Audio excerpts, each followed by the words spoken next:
सिद्धास्य सिद्धीश्वरा आचार्यजिनिशासिडोन्नतिकरा पूजा उपाध्यायका श्रीसिद्धान्त सुपाठका मुनिवरा रत्नत्रयाराधका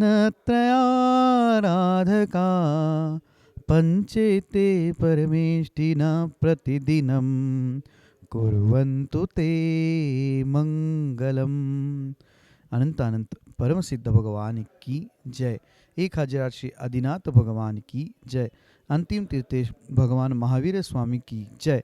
आचार्य भगवान गुरुवर श्री विशुद्ध सागर जी महाराज की जय। सम्यक समाधान प्रदाता मुनिषि सुप्रभ सागर जी महाराज की जय। मुनिषि प्रणत सागर जी, सौम्य सागर जी मुनिराज की जय। जय जन बंधुओं, हम सभी यहाँ उपस्थित हुए हैं देश के लोकप्रिय कार्यक्रम सम्यक समाधान के लिए। एक ऐसा कार्यक्रम, एक अनूठा प्लेटफॉर्म जिसके माध्यम से हम सभी के मन में उठने वाले जो विकल्प है उस विकल्पों का सम्यक समाधान मुनिश्री अपने मुखारविंद से हम सभी को प्रदान करते हैं।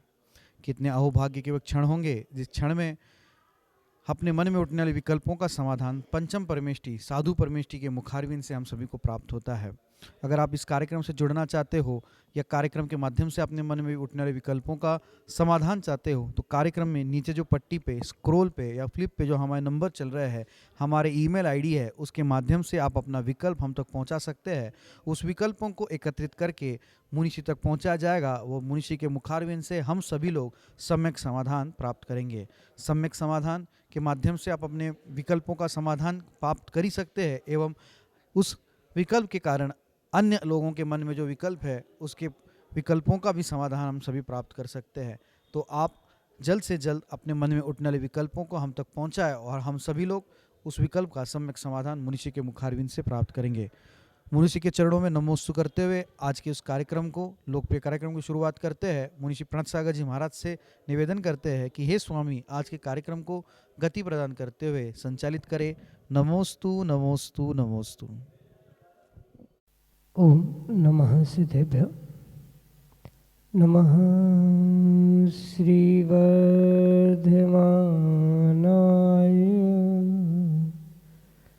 निर्धूत कलिलात्मनि सालोकानान्तलोकानां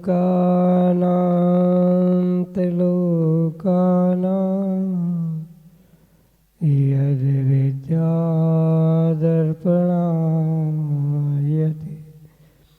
यद् विद्यादर्पणायते।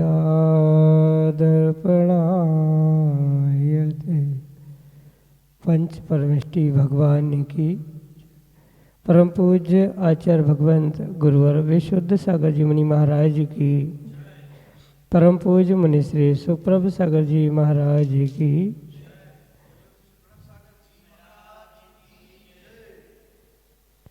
बाल मन विकल्पों का घर। विकल्प मात्र बालकों के मन में ही नहीं होते, लेकिन जिसका मन बालकों के समान है उसके मन में अनेक विकल्प होते हैं। लेकिन जो मन से प्रौढ़ है वह उन विकल्पों को समीचीनता प्रदान करता है और पुण्योदय से किसी निर्ग्रंथ गुरु से अपने उन समीचीन विकल्पों का सम्यक समाधान प्राप्त कर लेता है। और जब हमारे मन का विकल्प समीचीनता के साथ सम्यक समाधान को प्राप्त होता है तो वही हमारे आत्मकल्याण का मार्ग खोल देता है। ऐसे आत्मकल्याण की वह अनूठी विधा समीचीन विकल्पों का सम्यक समाधान जो कि हम सभी परम पूज्य मुनि श्री सुप्रभ सागर जी महाराज के मुखारविंद से प्रतिदिन प्राप्त कर रहे हैं। प्रारंभ करते हैं आज का सम्यक समाधान। और आज के पहले विकल्प के लिए विदिशा मध्य प्रदेश से प्रियंका जैन महाराज श्री के चरणों में कोटि कोटि नमोस्तु निवेदित करते हुए अपना समीचीन विकल्प रख रहे हैं कि महाराज जी, क्या अभव्य जीव शिखर जी में जन्म ले सकता है, वहाँ ठहर सकता है और वहाँ जा सकता है क्या? हमारे समीचीन विकल्प का सम्यक समाधान करने की अनुकंपा करें। नमोस्तु महाराज जी, नमोस्तु। ओम नमः सिद्धम। परम पूज्य आचार्य भगवान गुरुवर विशुद्ध सागर जी महाराज जी की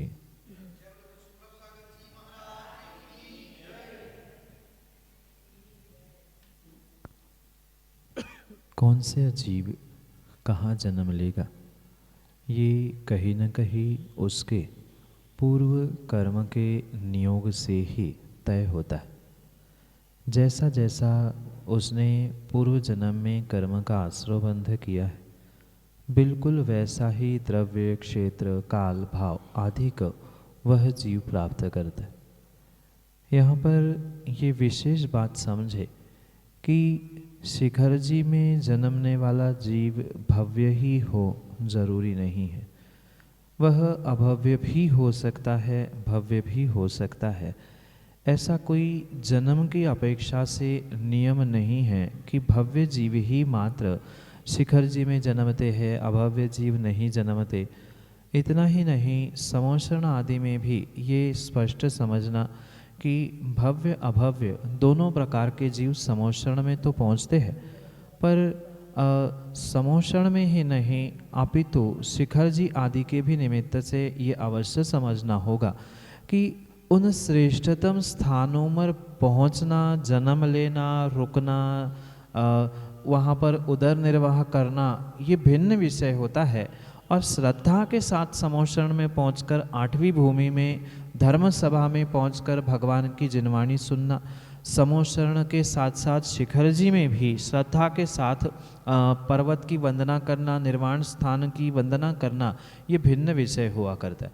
क्योंकि वहाँ जितने भी जीव है, क्योंकि एकेंद्रिय से लेकर पंचेंद्रिय जीवों का वहाँ समय शिखर जी में जन्म, मृत्यु आदि सब कुछ देखने में आता है। अगर सर्वथा भव्य ही जीव राशि वहाँ उत्पन्न होती है तो वर्तमान में जो बहुत सारे एकेंद्रिय आदि जीव है वह भी मिथ्या दृष्टि है, साथ में पंचेंद्रिय संगी भी दिख रहे हैं, वो भी श्रद्धा से विहीन देखने में आते हैं। तो इन सभी बातों को कहीं ना कहीं हमें अवश्य ही समझने की आवश्यकता है कि शिखर जी आदि में भव्य ही जीव नहीं, अभव्य जीव भी जन्म ले सकते हैं, वहाँ ठहर सकते हैं, वहाँ जा भी सकते हैं, पर वह श्रद्धापूर्वक जाए जरूरी नहीं है। क्योंकि ऐसा स्पष्ट लिखा है, भाव सहित वंदे जो कोई, ताकि नरक पशु गति नहीं होगी। जो शिखर जी की भाव सहित वंदना करता है, जिसने गतिबंध नहीं किया है, वही वास्तव में भाव सहित वंदना कर सकता है और वही नरक, तिर्यंच आदि गति से बच सकता है।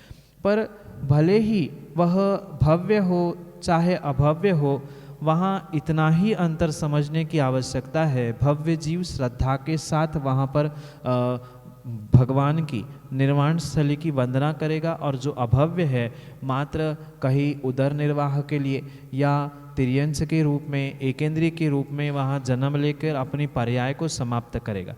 पर जो भव्य होगा वह नियम से वहाँ पर भगवान की प्रति, सच्चे देवशास्त्र गुरु के प्रति, अपने आत्मा के प्रति कुछ न कुछ श्रद्धा के साथ ही पहुंचता है, और श्रद्धा के साथ ही उस शिखर जी आदि की वंदना करते हुए कर्मों के निर्जरा करने के लिए निमित्त प्राप्त कर सकता है। इसलिए भव्य जीवों का भी और अभव्य जीवों का भी जैसा जहाँ जिस द्रव्य, क्षेत्र, काल, भावों से संबंध हुआ करता है कर्मों के निमित्त से, वह वहीं पर जन्म लेगा और वहीं पर रुकना, ठहरना, जाना आदि सब कुछ तय होता है। इसलिए अभव्य जीव भी कथनचित शिखर जी में जन्म ले सकते हैं, वहाँ जा सकते हैं, ठहर सकते हैं। भव्य ही जीव पहुँचे ऐसा कोई नियम नहीं है। यही आपके लिए सम्यक समाधान।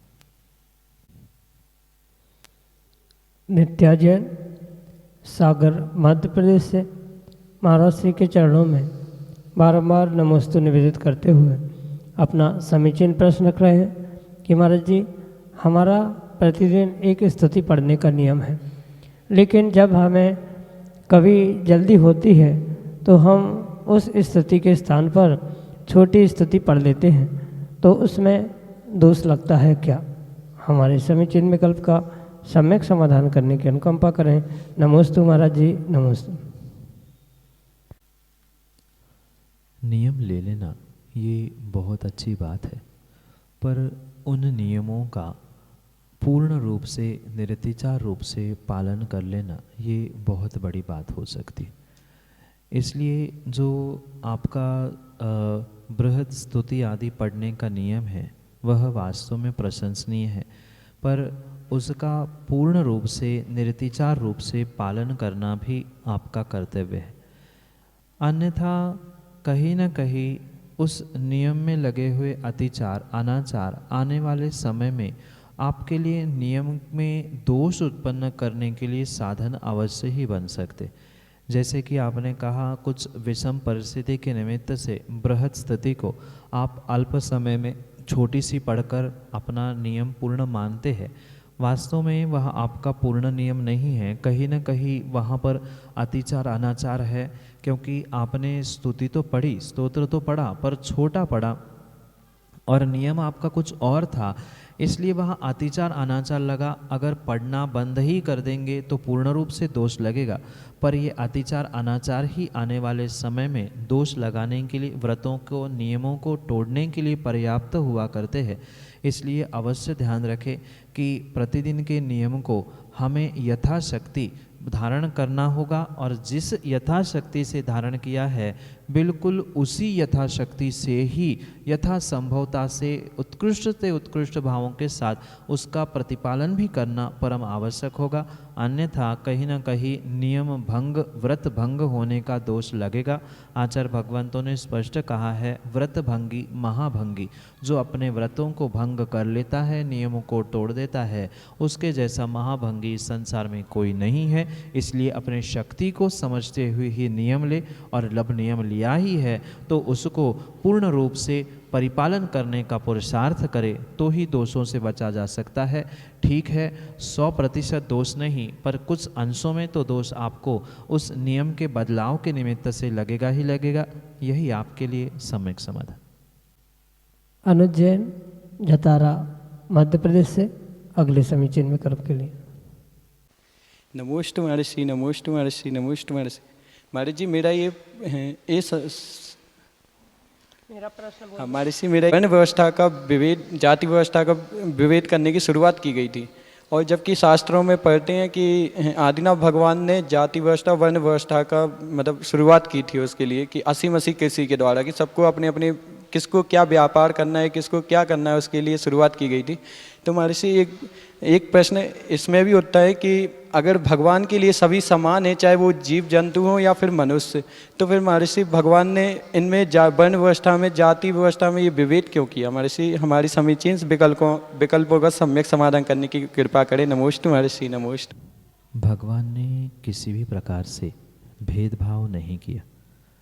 ये वर्ण व्यवस्था मात्र सामाजिक व्यवस्था बनाने के लिए की गई व्यवस्था है, ना कि किसी व्यक्ति विशेष को किसी जाति संप्रदाय में बांटने के लिए नहीं की गई।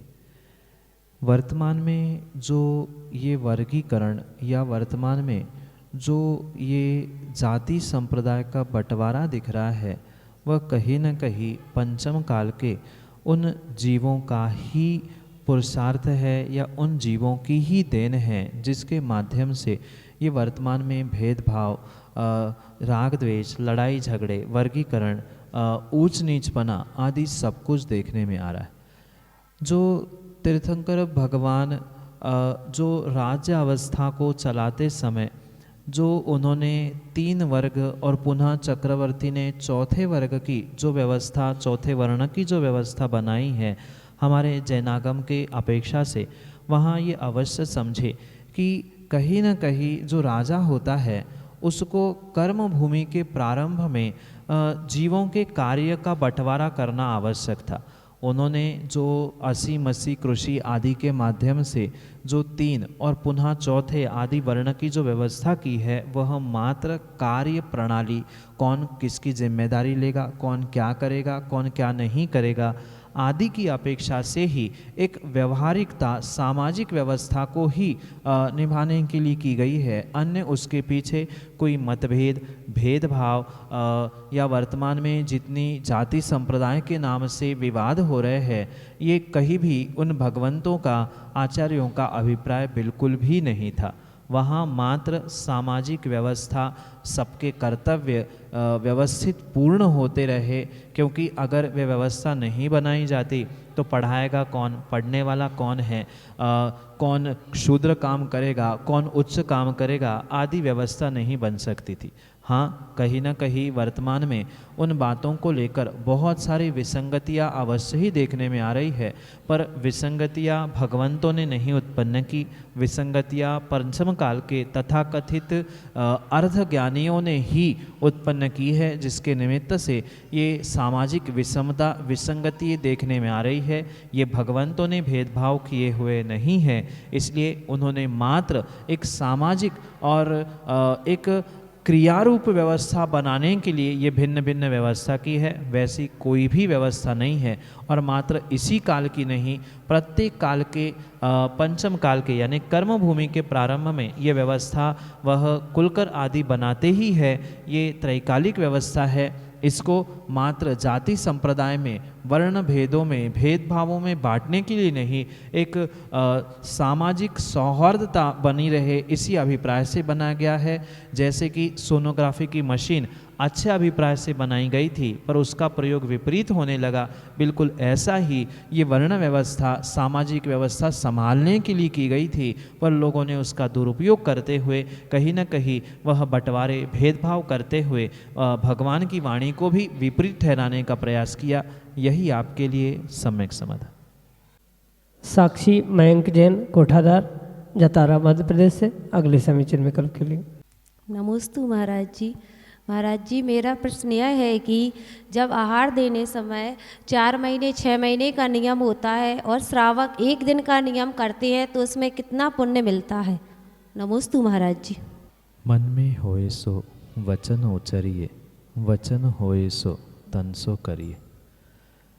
वास्तव में जो पूजा में लिखा है वही वास्तव में आर्जव धर्म है, जिसे सरलता के रूप में स्वीकार किया। अगर मन में कुछ है, वचनों में कुछ है और शरीर की क्रिया और भी कुछ है, तो नियम से वहाँ मायाचारी का ही फल मिलेगा। आपको पुण्य का स्थान हो चाहे पाप का स्थान हो, वहाँ जैसा आपका मन वचन काय का परिणमन होगा, मायाचारी रूप है, सरलता रूप है, तो वैसा ही आपको उसके निमित्त से पुण्य पाप अवश्य ही मिले। जैसे आहारचर्या आदि के निमित्त से किसी मुनिराज ने आपके लिए कहा कि 4 महीने 6 महीने साल भर का नियम लेना है, और आपने मन में कुछ सोचकर कायोत्सर्ग किया, तो वहाँ नियम से आपको पुण्य की जगह मायाचारी का पाप अवश्य ही लगेगा। क्योंकि आप मन से तो 1 दिन का सोच रहे हो और उनके सामने हाँ हाँ कहते हैं। बहुत सारे लोग ऐसे ही होते, महाराज ने छोड़ा है, महाराज ने छोड़ा है, महाराज ने तो सब छोड़ा ही है, पर आपने छोड़ा कि नहीं छोड़ा, ये आपको सही कहना था।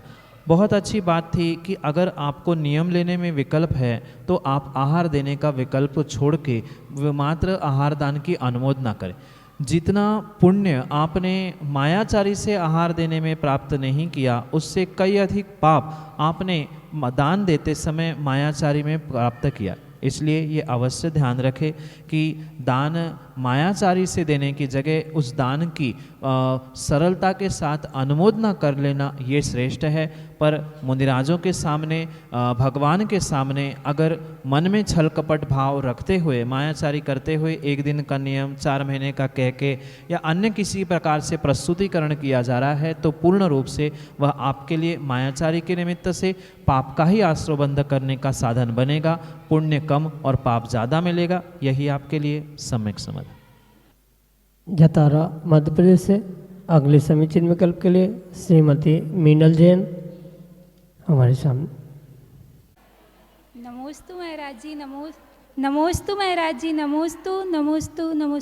हमारा प्रश्न यह है कि जब पंचकल्याणक होते हैं, वहाँ पर विधान होते हैं, हरी घास लगी रहती है, तो उसको हटाते हैं तो कितना दोष लगता है?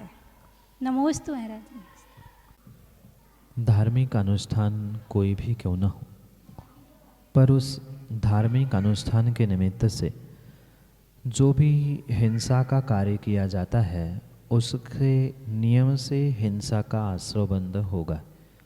भले ही आपका वहाँ अभिप्राय भगवान की आराधना, पूजा, विधान, पंचकल्याणक आदि करने का क्यों ना हो, पर वहाँ जो एकेंद्रीय जीवों का घात हुआ है, नियम से उसके निमित्त से आपको अवश्य ही पाप लगेगा, दोष लगेगा।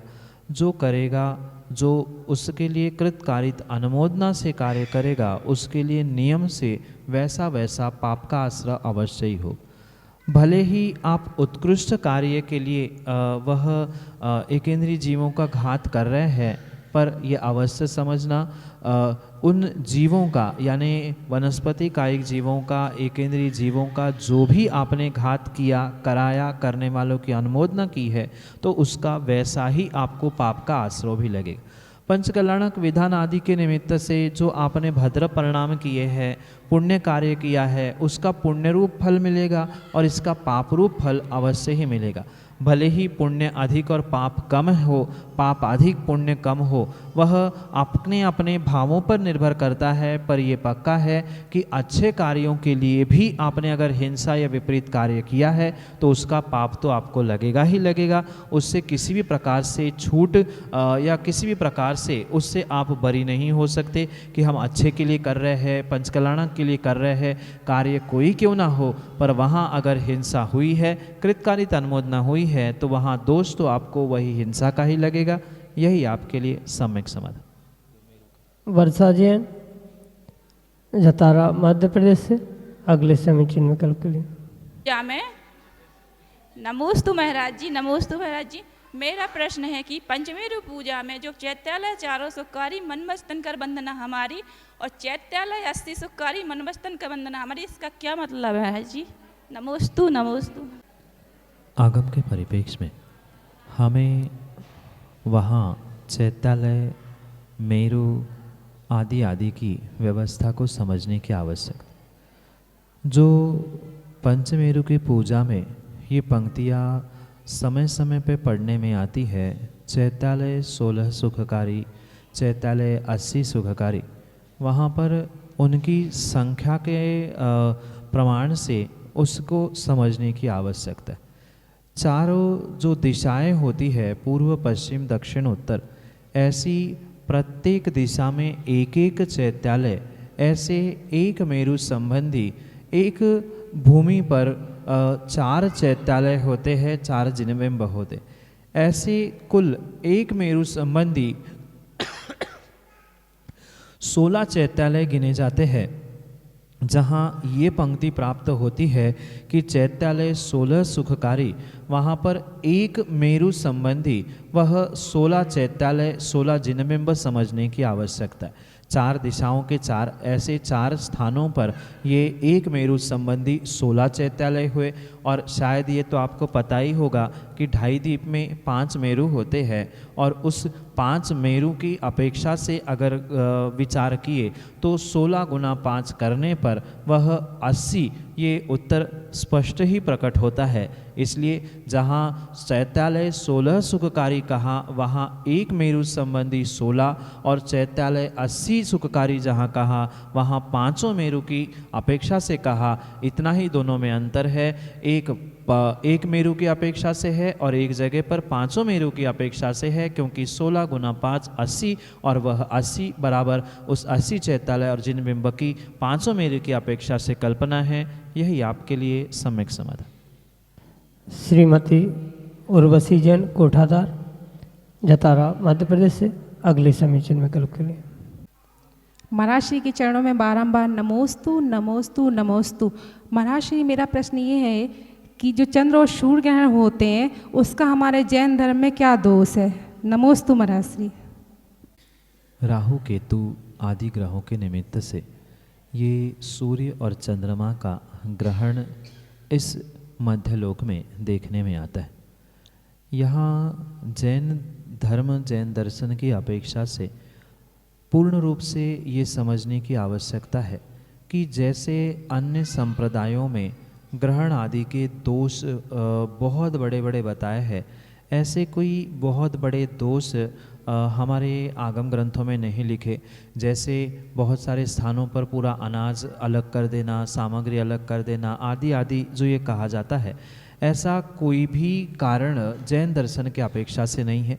सामान्य रूप से दो ग्रह जब परस्पर में घूमते घामते एक दूसरे के सामने आते हैं, वह ग्रहण के रूप में सूर्य चंद्रमा के ग्रहण के रूप में स्वीकार किया जाता है।